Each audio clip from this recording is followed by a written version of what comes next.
يقين شعاري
يقين شعاري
يقين شعاري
Greetings and welcome to GatherVerse Tech for Humanity Summit, which is a series, Middle East 2025. We're so happy to be afforded the opportunity to be with each of you again. Coming off the heels of two successful series so far in this summit, that being which of Africa and Asia, where hearts and minds gather from around the world in specific regions, not just in direct locales, to be able to speak on the things at the intersections of these nativities, if you will, in technology. Today, we meet under the banner of the Middle East at the intersection of emerging technologies and how it impacts the world. My name is Christopher Lafayette, founder of GatherVerse. We're so happy to be with you. We're so happy to see each of you that have come to join us at GatherVerse.live and all our various social media streams. Welcome. We meet at the forefront face of humanity first standards of accessibility and education, equality and community development, safety, privacy, wellness, ethics, trust, care, and compassion. There's a lot that's happening in this world. Innovation, scalability, hyperscale, the emergence of extraordinary and rather profound technologies. Some would say we're not supposed to be here this soon, yet they are arrived. They're here. They're no longer approaching, but more is yet to come. What happens when the technology becomes more advanced than the technologist? In a world where hyperscalers are vibe coding and making platforms and protocols, applications, models, what happens when the vibe code says to the vibe coder, I don't need you anymore? We assemble under the banner of the Middle East with incredible destinations such as Qatar, UAE, Dubai, with the tragic happenings that are happening in Israel and Palestine. We can't ignore the things that are happening in this world strictly for the sake of being able to scale technology and to be able to monetize, and ignore all the different tragedies that amass in every single country. The real hope is that we take this technology, that we innovate, that yes, you can monetize, but we innovate for safety and privacy and for secure standards. See, the idea is that we innovate for human betterment, and let that be the first objective of the aim that follows. This is our 33rd Global Summit. We've crossed the gamut, and we've barely get started, and we've only just began. We've talked about women leadership. We talk about mental wellness, mental health, women's health. We have a men's health summit coming up, food summit, money summit, book summit, superhero engine. Shout out to the superhero engine.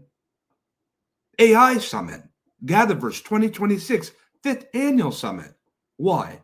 And we have hundreds of speakers that we're processing right now, and we have incredible speakers that are to join us today, coming up in a matter of seconds, who's taken the time amongst all the things that we must do, tending tasks, chopping wood in this forest, handling business, but are taking time, just a moment, because we only have a little bit of time together to be able to centralize and to express the essentials and the necessities of innovating for human betterment, for global sustainability, for true impact, and making sure that everyone, every heartbeat, has the opportunity of access of these extraordinary tools and platforms, that no one's left behind, and that for the very most part, that these technologies that we innovate, that we express, that we use every day, they find themselves in the hand of a child that can create something better for themselves, for their families, communities, neighborhoods, cities, countries, and perhaps the world.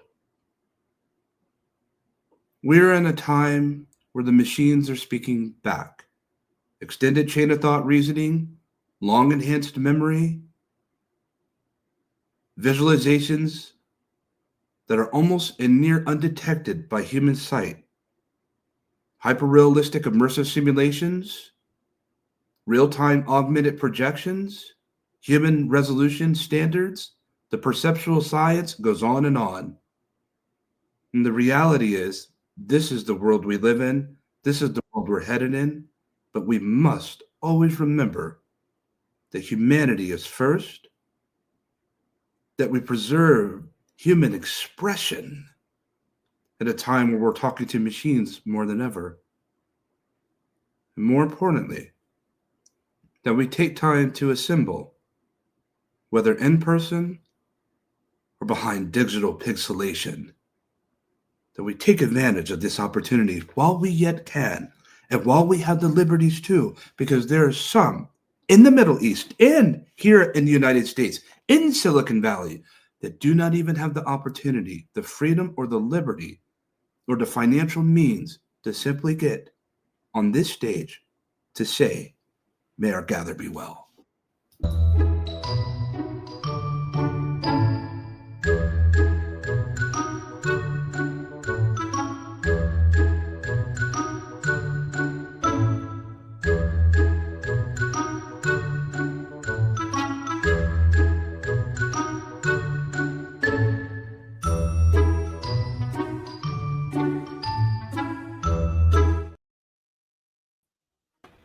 Hello and things, and I want to appreciate Christopher Lafayette for such an impeccable introduction. What a great way to start GatherVerse Middle East Tech for Humanity Summit.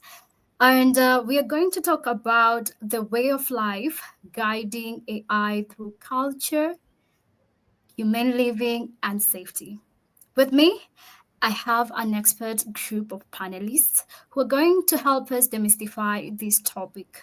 And now, with your honor, I would like to welcome my panelists to introduce themselves, to tell us who they are, and just to touch a little bit briefly about what is your way of life. So you're going to tell me who you are and what is your way of life. So I'm going to start with you, Ami, and then we'll pass it to Khalid and then to you, Safaa.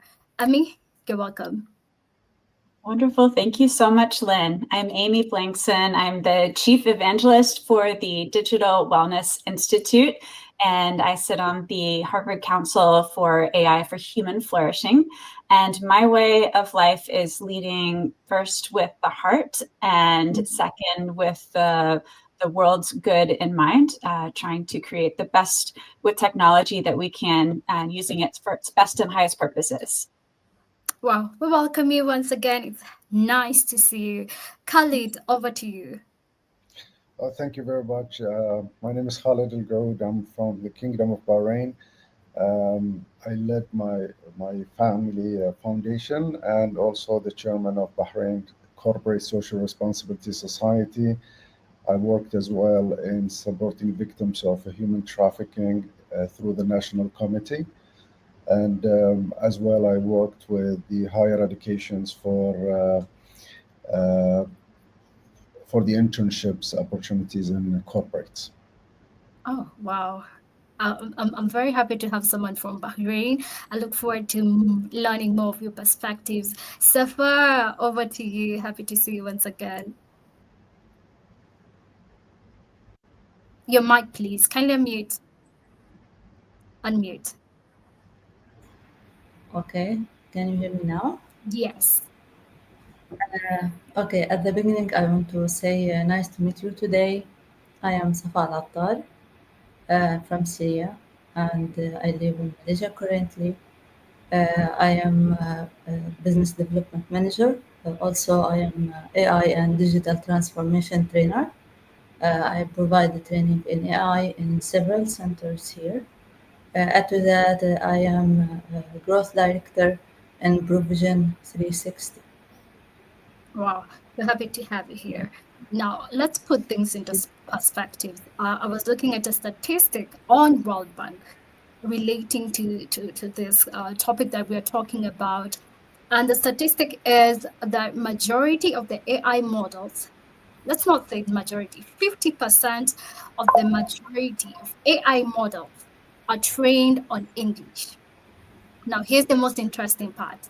There are over 5,000 languages in the world, and 50% of the AI models are trained on English. So where are the majority? Where are the rest? And this is why we're here today. And language is just an aspect of culture, but we're going to dive more. And just Just a brief introduction of myself. My name is Lynn Gitao, Communications Director for GatherVerse. We're happy to have you today. Kindly feel free to engage with our panelists, dear audience. Ami, I'm gonna come to you first. So how can AI support humane living rather than disrupt it? By your way of introduction, I could tell you're very passionate about humanity, but I just want to hear your perspective. How can AI support humane living rather than disrupt it? I am passionate about this topic. I think that AI is fascinating. I think it is incredible. And I also think I know there are so many dangers that we all see and are concerned about for the future. It's why we're having this conversation. Um, I have long said that I think that technology should be in service of humans, not the other way around, so that it's designed to amplify our role as humans. And that means that it should do things that make us able to connect to one another better, which means maybe we do our work better, we connect better, we have more time to spend in person with our families rather than spending long amounts of time on manual data entry.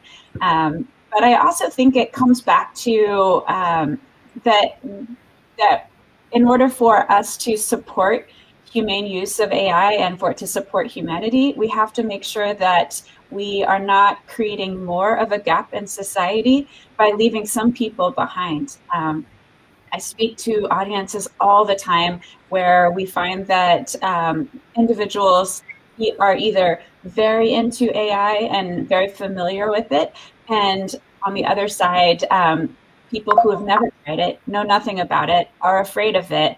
And I think we will see a widening of humanity very soon, worse than the digital divide that we experienced before, if we don't bring humanity along with us in a very humane way. So that means laying the groundwork for what is AI? What are algorithms? What are large language models? Why do we care about this? And then giving people opportunities to experience and to be part of this cultural shift in time. So those are just a few, but I'm sure that my panelists have some amazing thoughts on that as well. Yes, definitely. You said something very deep. I can hear some feedback. Currently, one of us to mute. You said something deep that if we don't bring humanity along, we might have a bigger digital divide than we have right now. I can only imagine the situation. Perhaps, Safar, do you have a different opinion? Do you agree with what Ami is saying, Khalid or Salvation? Does anyone have a different opinion or something to add on that? And Salvation, I'm also coming to you. Tell us who you are. But Safar, I wanna hear a different perspective. Or do you believe there's gonna be a very big digital divide?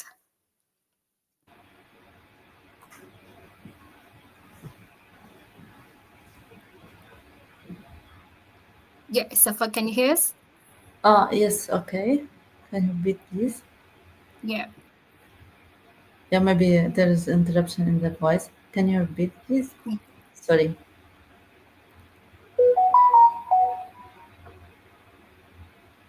All right. As we come to you, Safar, I want to hear Khalid's thought. What is your perspective? Do you agree with Ami? Do you have something else to say? Yes, sure. I may speak about the gaps in the societies now, especially in technology. AI can support people more, provide more opportunity in learning and getting skills. So currently, I can help people to improve their skills. Add to that, if the AI trained by data that support the diversity and support the social justice, that will help communities to improve their thinking, improve their relationships to support each other. Interesting perspective. Khalid, what did you want to share as well? Well, Amy have said it all, but I would like to add in that human beings have developed this AI technology, and we should not depend on it as much and I'm afraid a bit about the future if the demand and the education have not coped with the changes of the AI, because we will have a generation who's depending on machines and stopped being creative and innovative, and will not share a better future because their future is going to be on the hand of a machine which was coded by a human being. And that will going to disconnect us from a lots of ethical things. Will disconnect us as well from an emotional aspect. Will disconnect us from relationships. And this is technology is good, but it should not be our life, because we do have a life. Mm, You we do cannot have. replace, and you cannot replace a human being. Yes, I totally agree with that. So We do have a life. Kindly continue. Yeah. so as Amy have said it right, um, we should uh, use the AI in a way that it can help us to develop the future, but it should not be the controller of our future. I Mm. see it this way. Yes, and I totally agree with you. Now we have two of us that just joined us, and we want to know who they are. And I will start with you, Mijana, and then to you, Salvation. Please tell us who you are and what is your way of life, and then over to you, Salvation. Kindly, your mic. All right, Hello, there you everybody. My name is Mirjana. I'm from Europe, Belgrade, Serbia, and I'm multimedia designer. I'm founder of Creative Labs. That's a small creative team boutique agency with aim to support small businesses with AI-driven creative storytelling solutions, design, and personalized project management. My way of life is definitely including AI in many aspects.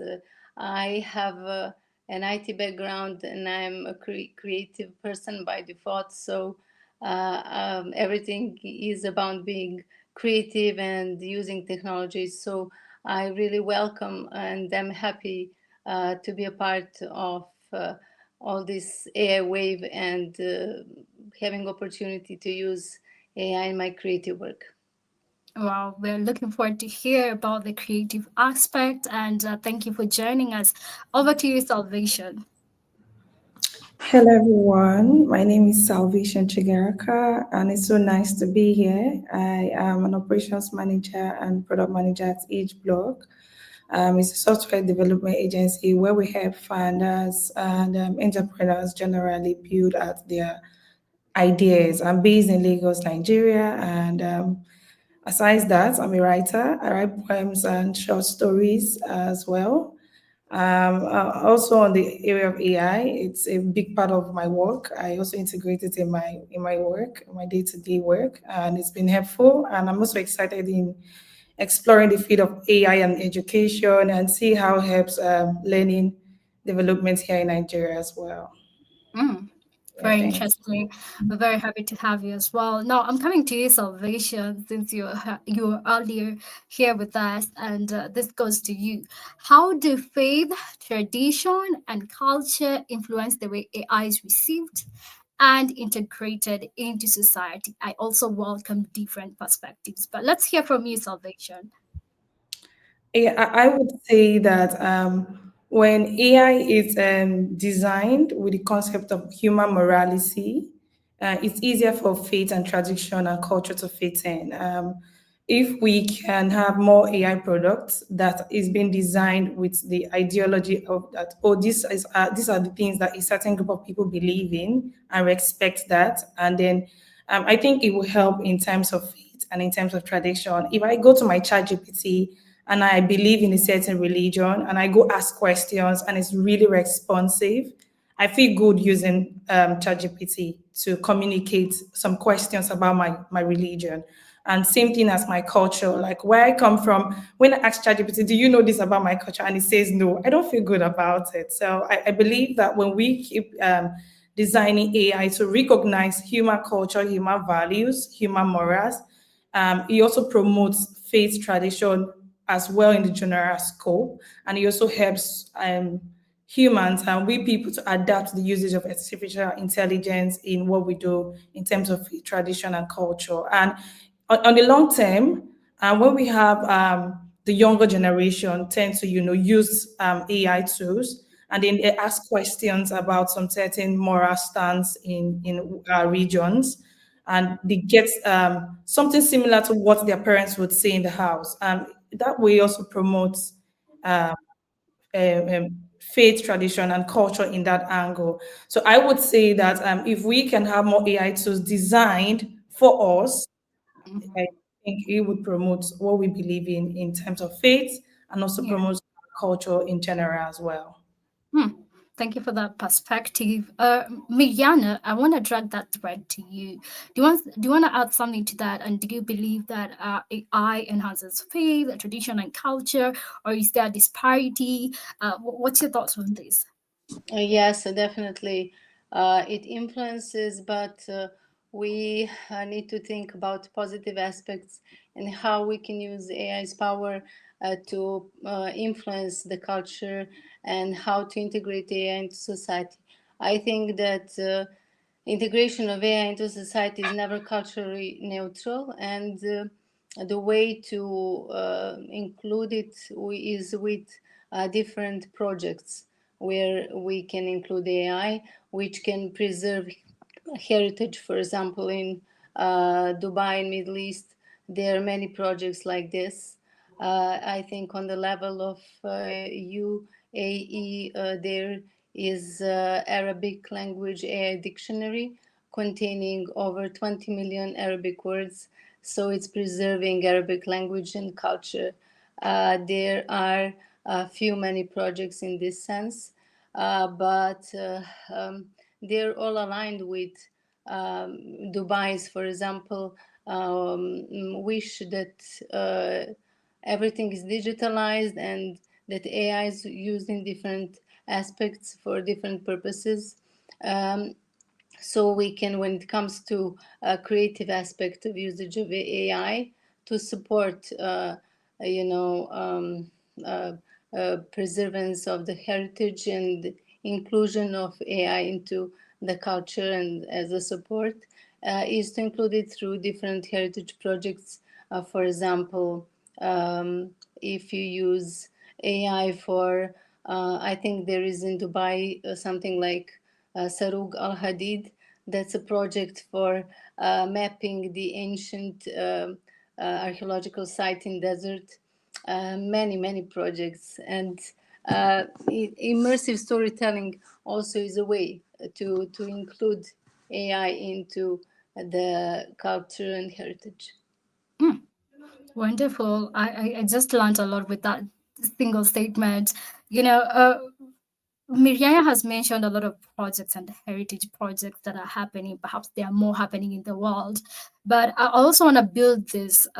What are the risks that may arise when AI systems are built without sensitivity to local culture and norms, and even preserving such heritage? What are the risks? What is likely to happen? Who wants to chime in on that? Khalid, do you have something to say on that? Safaa, Ami, but I want to hear from you, Khalid. What do you have to add? Your mic, please. Actually, All yes, right. Safar, do you want to go? Okay, Safar, chime in. yeah, sorry. Okay.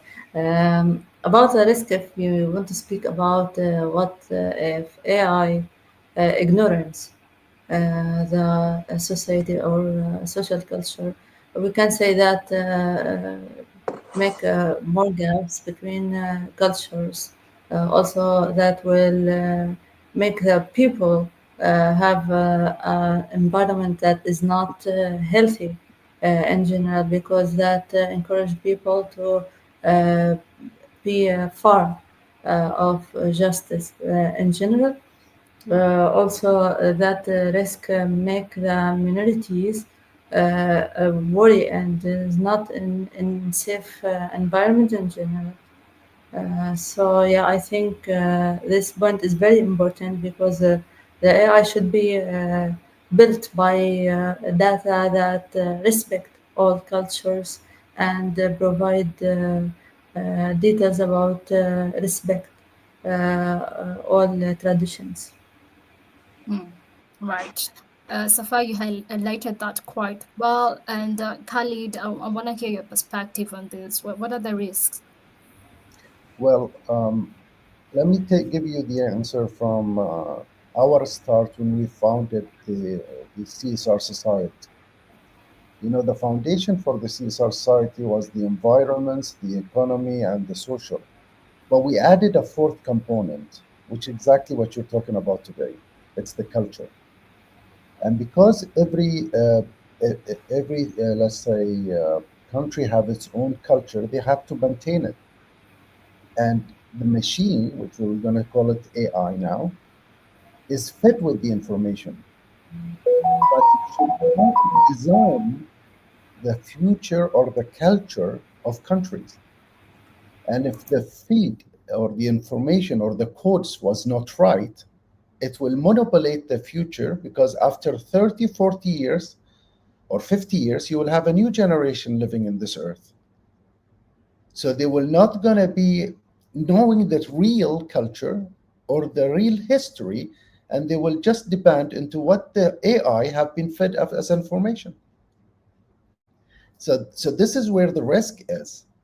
So let's go back into how the information got into AI.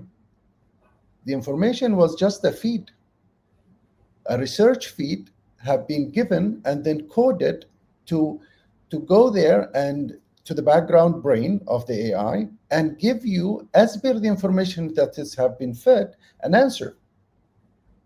So if you were going to talk about the culture, let's talk about sustaining the culture through a real data that we can depend on as the future library, as the future digital library, and it's there and it's accurate.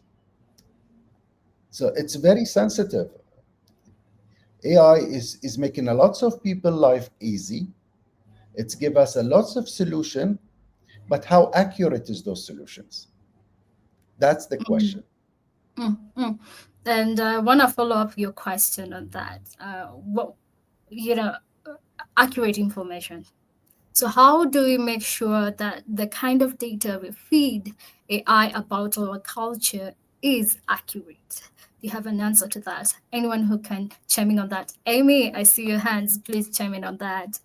Yes, I think Khalid, you are so right on this. I think there's two layers to this issue. One is how is the AI coded, and what kind of data, and at what point is it introduced into the system. So when we talk about ChatGPT, it is coded to be helpful and friendly. What does that mean? If it is not culturally relevant, maybe it's thinking of the individual versus the collective. Maybe it's helpful to this population, but not that population. It can really shape the way that information is presented. And to Khalid's point as well, that the available data in the system is often limited to majority cultures. So, for instance, my daughter was working on a project with trying to use AI to make an app for curly hair. And she found that it was very hard to find publicly available information for individuals with curly and textured hair. So she started to make an app. And what we found was that in order to get good results, more than 50% accurate, that you had to have roughly 1 million images of high quality. And if you download those yourself on the internet, they're $30 each. So in US dollars, so $30 times 1 million images. And suddenly we don't have available information. So if you want 90% accuracy, you need 6 million images for this one question. So what this means for me is that if you have a limited data set or a lack of data for your community, whether it's cultural sites or faith questions, or it's just information about the history of your people, that exponentially this gap widens over time. And so the information we have is like a speck of dust in the universe, and we're trying to influence the future of information. We have an opportunity right now to begin to filter information into public databases, to be able to create better data. And it should be a priority if we care about our families and community and keeping the risks of people being left behind out. It's an enlightening statistic there, and I want to encourage your daughter to keep pursuing this kind of innovation. That's what we need right now. And just to transition to another angle, and I know we could go on with that debate on culture, but let's just touch more on family. Like Ami said, how can AI be designed to respect family structures, community ties, and collective identity? Someone mentioned about the collective identity. Now, this is the time to dig deeper. And Salvation, I want to bring you on this, as well as Mariana and also Safar, and everyone can chime in as well. But Salvation, tell us what you think. Your mic, please.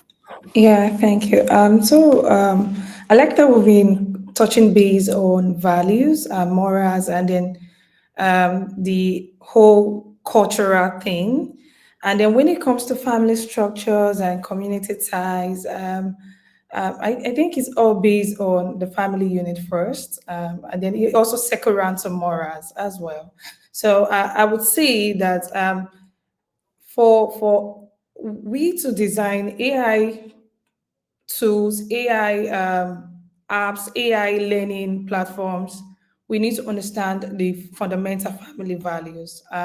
What are those fundamental family values? It could be privacy, it could be um, um, age limit for children, that will be using these tools as well to protect them with the kind of content that will be exposed to this AI.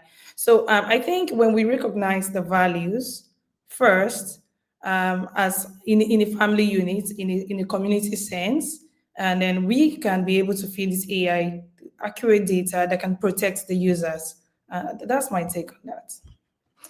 Salvation, just a follow up on that. When you say family values, is it constant, or it depends with the family itself, or what is the dependent on values when it comes to family? Okay, I would say that in terms of family values, let me see, for example, with my niece. Um, so in the house where we use television, we use our mobile phone, we try to protect them from certain kind of content, and we only expose them to content around their age limit, educational content, movies, cartoons, whatever we're exposing them to. And then now we have kids having tablets, we have kids having mobile devices, which is excellent, helps them to learn, beautiful, that's nice. But then there needs to be, these certain measures put in place that, okay, if we have users around this age, say for example, children around the age of 8 years are using ChatGPT, right? And then we now have children using ChatGPT around this age. What kind of content do this AI have? What kind of data do they have to provide certain information to these kids that will be not harmful? We need to be able to, feed data that protects the children, protects the adults, and the community at large. That's my point. Yes, I really resonate with what you're talking about, especially with the future that is our kids, right? Mariana, what is your take on this particular discussion? AI can be designed to, in a way, to align with the values of the society, especially in Middle Eastern countries. Those would be family, respect, spiritual identity. So I can maybe feed this conversation with an example, because I recently been to Dubai during AI week. There is actually AI implemented in government services, especially in healthcare system in Dubai. So there is a kind of when there are some prescriptions to be made, healthcare system which is empowered with AI not only consult current situation of the person and his illness history, but also includes hereditary and family health data as well. So this is one example how it could be included. Also in the Global 50 report, which is a kind of annual foresight from Dubai. I think it's mentioned existence of my algorithm concept, which should include not only personal data, but also family obligations and maybe community ethics and so on. So there are many ways to include, but it's important to be alive, to be on the field, and to be practical. But You know what? the main point is to align with the cultural values of the society and putting it in practice through projects and something that everybody has use for, from like a healthcare system, like administrative services, like transportation, like culture event projects and similar. Oh, I appreciate that. You know, something that stood out with what you said for me is how you keep the hereditary family data when it comes to their health. You store them in AI. I think there's something that generations can look at, right? This is what Right. happens in our family. These are the kind of things that really happen. I think that Yes. stood out for me. I Even don't know. Yeah. we're not completely aware of that. I mean, Yes. even Definitely, definitely. Yeah. Safar, do you want to add something to that? I saw you, Khalid, nodding. So after Safar, I want to hear your thoughts too. But Safar, just to add something to this, I understand you're a very devoted family woman. I want to learn what is your take. Yeah, I want to add something. The governments now move toward provide initiatives that align with local culture and align with families' requirements. We noticed in the last year when Humane agent that provided by Saudi government because that respect local culture, so that will help communities to keep and save their traditions, save their ethics, cultures, etc.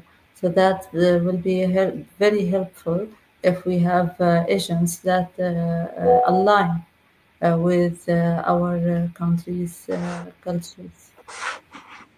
Excellent perspectives. Khalid, do you want to add towards the Safar said or me, Yana? Um, See, in my personal opinion, values is an international passport that you should carry wherever you go. Mm, But when you talk about values, values comes from different perspectives. Like they come from religion, they come from culture, they come from families and how they, take care of you since you're a kid. So if the AI will gonna have a standard values, that's mean we are waiving a lots of other important things in our life. We're gonna have a united values, but we will gonna miss the values that comes from religion. We will miss the values that comes from the culture. We will miss a lots of other things. So is the AI giving you now values as per your geographic location, as per your location in this planet? No, it just gave you what the AI think is right as per the feed it's received. So that's where we have nowadays. The beauty of life is that we have a cross culture and we learn from each other. But mhm. imagine in 50 years, 60 years, that everything, including values, became a systematic and it's only one value. Then what is the difference? Are we gonna go away from who we are and have a new let's say a new life which doesn't reflect where we came from and what did we learn from our history? AI is a good practice for knowledge, a good system for outcomes, but it should not be controlling who we are. Mm, our way of life. I'm gonna circle back to that. I was listening to you and I couldn't even find myself fathoming 50 years or 60 years from now having a homogeneous culture or value-based system. That is something I cannot fathom. I don't know about you, but let me just shift gears to our next questions, and I'm coming to you, Amy. In what ways can AI promote dialogue, empathy, and coexistence? And anyone can chime in on that as well. Amazing, Lynn. Thank you. I would say, and I'm sure my panelists will have many ideas to add to this, but I think I would most like to see AI begin to value nuance and empathy over speed. And by that, I mean, when you ask AI a question right now, it gives you an answer. And in many ways, that is fantastic, but it doesn't pause to ask clarifying questions. And like we would in a conversation, I'd say, oh, tell me what you mean. Oh, can you share a little bit more? And that rounds out the ability to respond better. And so I would advocate for AI to clarify, contextualize content before answering, and that even as we are developing AI, that the developers take a moment to pause before going to deployment. Because I think that moment of pausing to check in with yourself, your values, where you're going, why you're asking, those are the questions that I think will elevate the answers to be more meaningful, helpful, but also to promote dialogue and to foster coexistence here as well. The pausing effect. Can I just follow up on that? Now we're talking about AI pausing, and right now we're in an era of speed. Speed is more valued than pausing and asking and listening. So how do even companies find that balance when the demand is still is to have as much speed as you can? I have thoughts on this. I would be very curious what others say as well. Yeah. But my controversial answer to this is that I would love for there to be a mandatory pause before deployment of AI around the world. Because if we don't do this globally, the competition across countries to be first to market will be intense. But if there was some sort of standard that says we pause for a week, a month, 6 months before deployment, it gives the developers time to walk through the frameworks of, oh, let me do the due diligence. Let me think about the unintended consequences. I talk to technologists all the time who say, I want to put ethics in, but I just don't have time. My boss says I need this by 5 p.m. today. So it's my job or it's my ethics. And it's a tough call for people. So giving people mandatory time to pause could be very helpful, but it will require a lot of regulation to accomplish that. Yes, I can imagine. But I stand with you. Mandatory pause. I'm not sure. Does anyone have something to add with what just Amy said, or can we just push to the next question? Does anyone have something to add on that? Miriana, I see you have something to add. Well, I think that the mainstream will be developing, like Amy just said, but it depends on how much AI is accepted in different countries and cultures, because it will always be like that. If country advances in this way and has developers and invested in AI adoption, then they would customize to their culture and needs, and it will be more with a flavor coming from that culture. But the mainstream would be, as Amy just said, so maybe salvation is in adoption of AI as soon as possible. And here arises again a question of regulatory questions for adoption of AI, because we are a bit late with that, having in mind how fast AI develops. I agree. Khalid, I see you want to add something to that. Please chime in. I would like to have an input, but from a real scenario that happened. I love to help children who have suffered from bullying. Mhm. So I had one case. This child had a very, let's say, terrible situation. So I told him how to deal with that situation. And he went and he did one thing. He put in AI, I'm suffering from bullying. What shall I do? AI replied back to him and he came back to me, says, AI told me to stand up for myself and I have to, fight back for my right. That's going to build a bit violence in the situation because AI doesn't know what's the other person attitude. AI doesn't know how powerful is the other person or what's his mental issue. So this is where sometimes we have to be very careful that such things should not be dependent on AI. Like I know that nowadays people have, have have called AI even their doctor. They're asking AI for what is the best medicine for me to become better. And AI cannot diagnose you. He will just take the text that you're writing and will answer the text. So AI is something new. It was there before, very expensive to respond to text and proposals for very wealthy companies, but now it's in the hand of everyone. But it's still, I call it's in the first stage or grade one in a school, but it still have 12 grades to graduate. Mm, what an insightful thought there. Salvation, do you want to add something? Yeah, yeah, beautiful takes, everyone. I want to add on the product development side, which I'm actively on. And when we build products, we usually focus on how to build for the users. And it makes us pay attention to the psychology around how these people are going to use the application and how it can help them, solve the problem they intend to use the application for.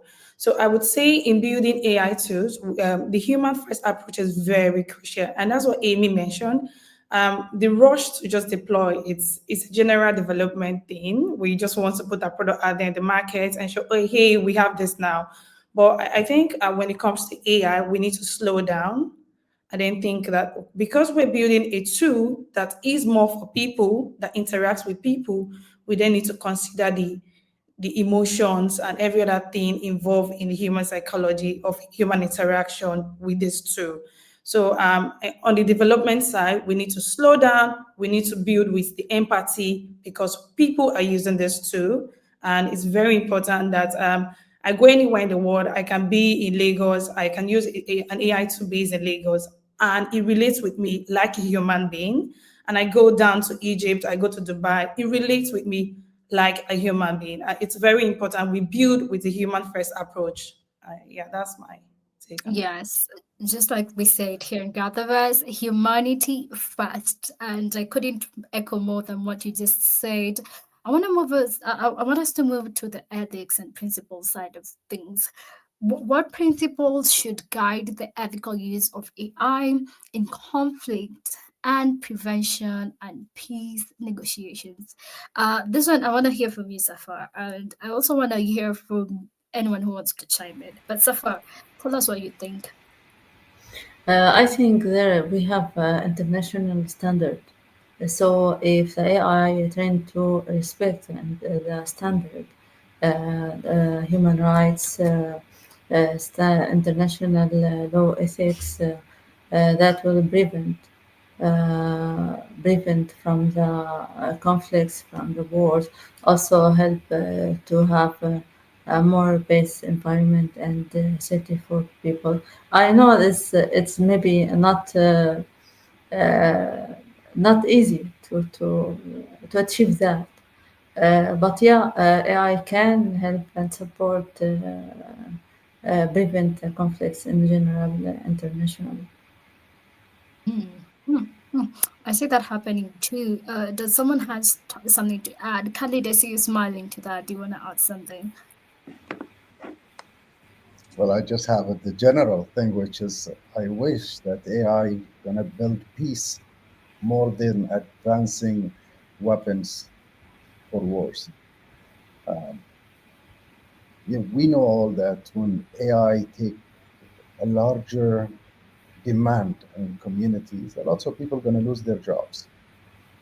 I wish that AI will create jobs for others.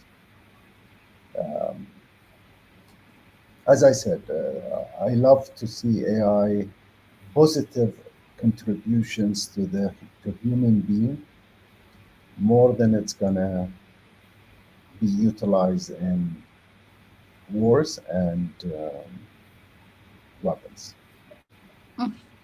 Amy, I saw you nodding to the weapons side of things, and I just want to hear your perspective. What do you think? Is AI an amplifier of war, or is it a true double-edged sword? What is your take on that? To be honest, I'm pondering what Safaa and Khalid have said because I see the danger, and I'm learning alongside you. So I don't necessarily have anything to specifically add, but I really want to think on this more because I think this is the heart of: are we using AI as a weapon or as a tool for humanity? Hmm. All right, all right, all right. Our audience, feel free to engage as well. And Miriana, I'm coming to you on this. In what ways can AI promote dignity, safety, ethical treatment of workers in the Middle Eastern economies? How do you see that? Well, we all agreed on that AI is more supportive tool, and that a lot depends on how it is developed, and the development and usage should be tuned with the culture and with the needs of the society.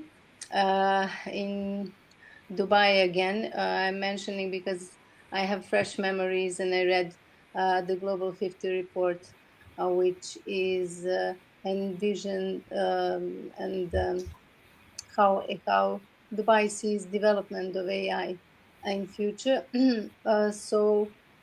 We have we can have, for example, social robots as development. They could promote dignity of elderly people.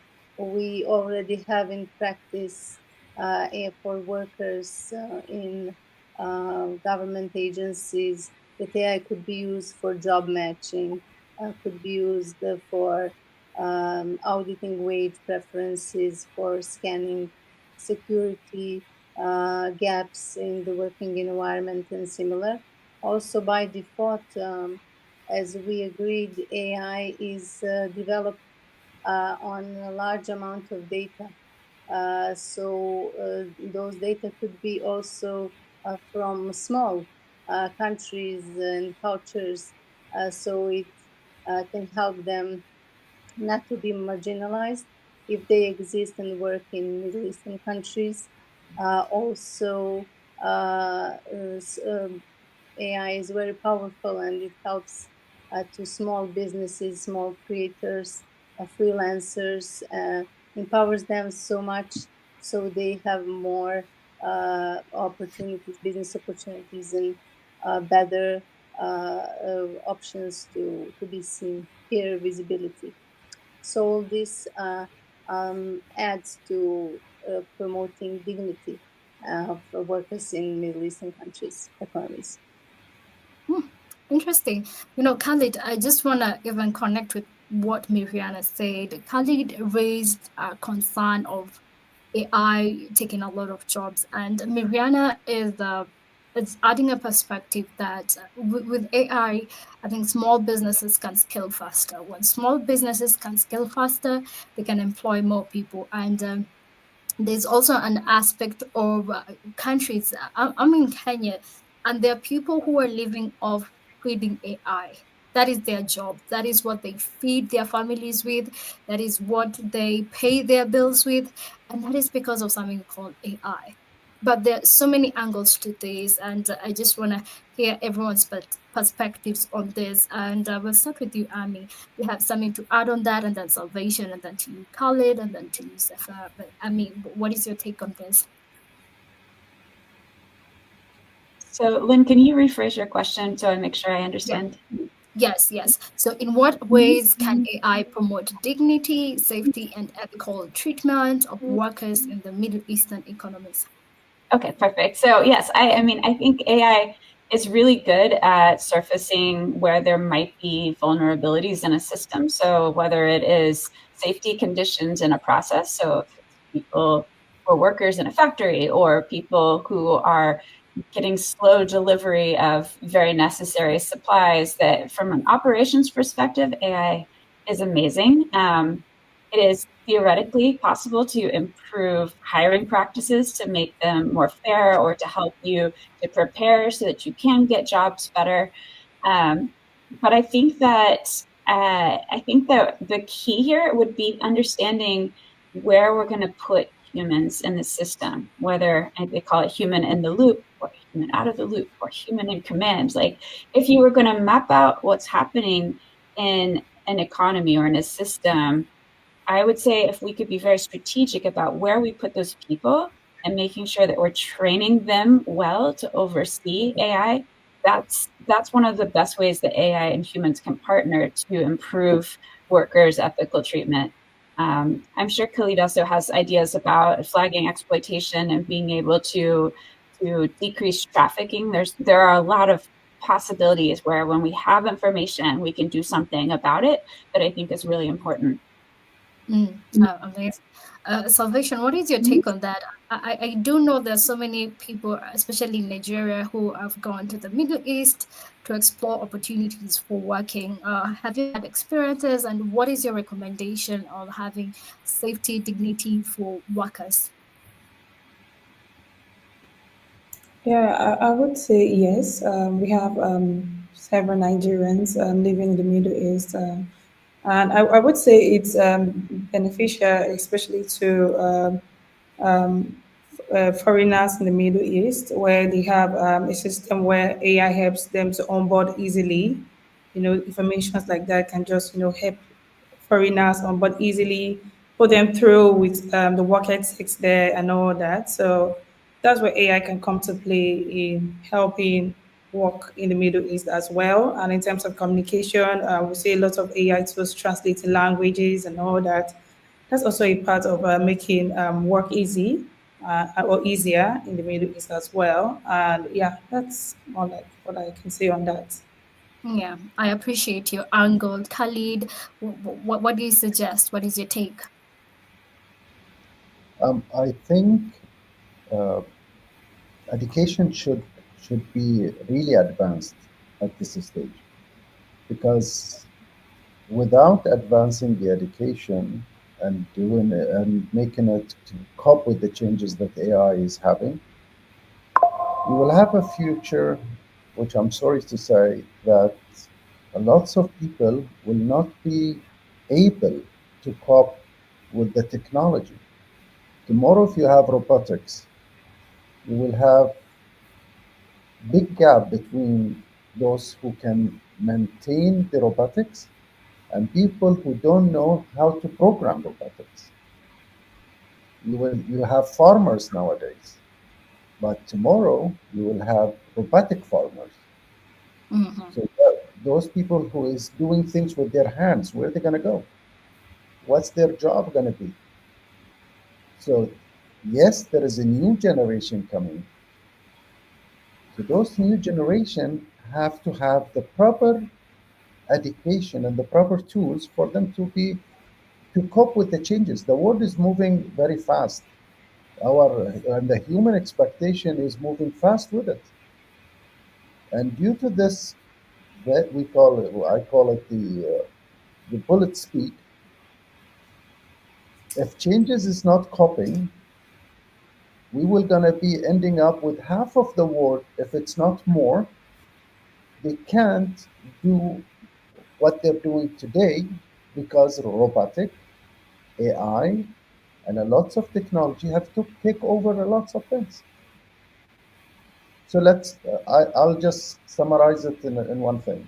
What will happen to people who do things with their hands in the next 20 years? Mm. That is a thought-provoking reflection.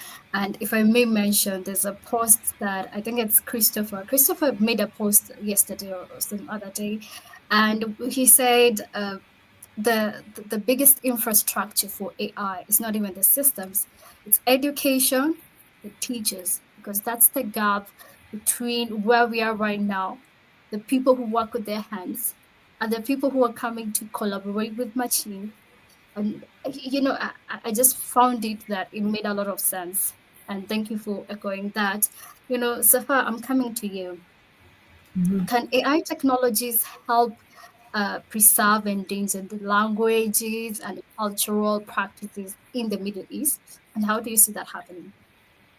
Yes, I think that especially we have oral heritage currently for songs, maybe traditions, some handmade works. So AI can support that, can keep and save heritage to support the continuous these small works or small traditions that keep in memories and remember for future generation. So yes, AI can help in that, especially if we currently we can generate videos about that, keep that in our storage for our future. Mm, amazing. Thank you for adding that. On our final discussion, and I want to hear each and every one of you on this. And I will start with you, Salvation, and I'll just go up to the. You close this off, but Salvation, what ethical dilemmas emerge when AI challenges long held moral or spiritual principles? Over to you, Salvation. Yeah, thank you. I would say it's broad, but I'll just narrow down to we losing our originality because our spiritual principles and morals are what hold us together as humans from different countries and all that. So we will lose our humanity once AI starts, challenging what we believe in, what we hold on to from birth. So, the stages of life we grow in, we will lose our humanity and it will be scary. So we need to preserve that even while we keep building, advancing. Khalid keep mentioning it, and all that, Ami and Mijana. It's beautiful that we have this technology and innovation, but we need to preserve our humanity. We need to preserve our belief, our faith, and our principles. Yeah, thank you for highlighting that. I see my bell ringer sounding a warning. So I'm just going to go over to you, Miriana, and then I may quickly, kindly close us off with your take on this. Miriana, briefly tell us what you think. As Salvation said, many ethical dilemmas arise. Most the trust risk, for example, should we give in hands of AI some big decisions, then are we going to ask ChatGPT for a spiritual advice? That could be a reputation risk as well. Instead of asking your spiritual teacher on, then there could be a regulatory risk as well. We should not let AI make some big decisions and change nature of the world. We also have a meaning issue, meaning dilemma, because AI can spark wonders, but it only makes sense if it Yeah. deepens how we feel. Thank you so much. I mean, briefly take us off. Sure thing. I will just close this by saying that I think this fundamentally brings us back to what does it mean to be human? What is the value of human effort versus machine effort? And where are we, or how are we going to decide the answer to that question? That for me is the heart of the ethical dilemma of the future. What do we automate? What do we not? What is sacred? What is something that we are just trying to elevate and speed through to get to the other side? And all of these questions are things that we need faith leaders and philosophers and communities and people like those tuning in today to wrestle with these questions. So I'm so glad everybody is here, and I'm glad we're getting to have this conversation. So thank you, thank you. Yeah, and with that conclusion, this is the end of our first panel. There's more to come. Thank you so much, our dear panelists. And if you're our audience, please follow our dear panelists, connect with them, support what they are doing. And our Gather was well for the first panel. Over to you, GatherVerse team. Thank you. Thank Thank you. you. Thank you very much.